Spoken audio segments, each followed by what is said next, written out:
Now, which game has the better physics and handling, Forza Motorsport or Gran Turismo 7? I have a lot to say in this video. I've been playing Forza extensively.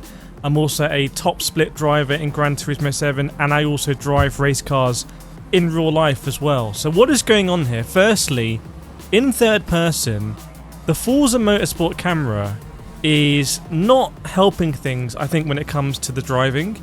It is falsifying a sense of oversteer when that isn't actually happening, and I think that instinctively means that you try and correct a little bit too early.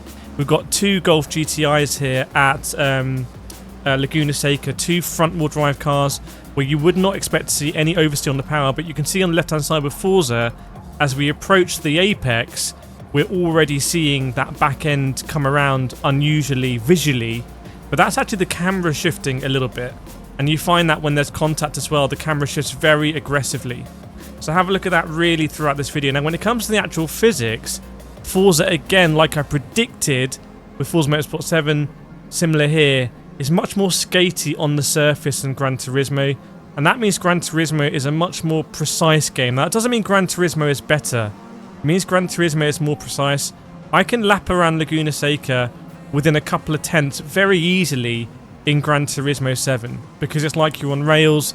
It's quite difficult in this sort of car to actually have a moment where you're bringing the car out of its operating window, whereas in Forza Motorsport I'm way more varied at the moment. I'm way more varied, and I will get better over time, but that is because there is a lot more going on. You can see the car getting out of shape there in the last corner in Forza. That would not happen in Gran Turismo.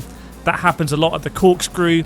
And that is actually something you would expect in real life. When I've been driving Mazdas this week in real life, racing them, I've been coming to try and overtake someone to a braking zone, stamp on the brakes, the back end goes light, and I'm actually having a lot of movement in the braking zone. I've never ever felt that in Gran Turismo 7. Gran Turismo 7 feels like the car is always like that. Very, very, very stable. You get on the brakes, still like that. In Forza, as I come into the corkscrew, you do get a little bit of that screwing. That's great. So I have this tough predicament whilst I'm trying to advise you watching. It's your hard-earned money. By the way, I paid for both of these games. Unlike a lot of videos you'll watch, this is completely unsponsored. I mean unsponsored because I haven't been provided this for free. So I'm just telling you my opinion, and I'm trying to get you the information you need. And I think it's going to come down to personal preference. If you want to have a game that is going to make you a better racer, because you're going to be racing a lot in close quarters, I would say Gran Turismo 7. If you want a game that's going to give you better car control, have a look here coming into the corkscrew. As I said, you could just see the back end come around a little bit. I would actually go for Forza Motorsport. I feel like the principles of Forza Motorsport are more applicable to driving a car in real life, racing a car in real life. Whereas I feel like I cannot drive in close quarters in Forzas. I can't be in close proximity with other cars at the moment. It's just too varied. The camera doesn't help. You make a small movement, the camera swings out, you compensate for it, you go the other way. Whereas in Gran Turismo, you can go around millimeters away from each other and have a great racing time. You can swap positions in every corner.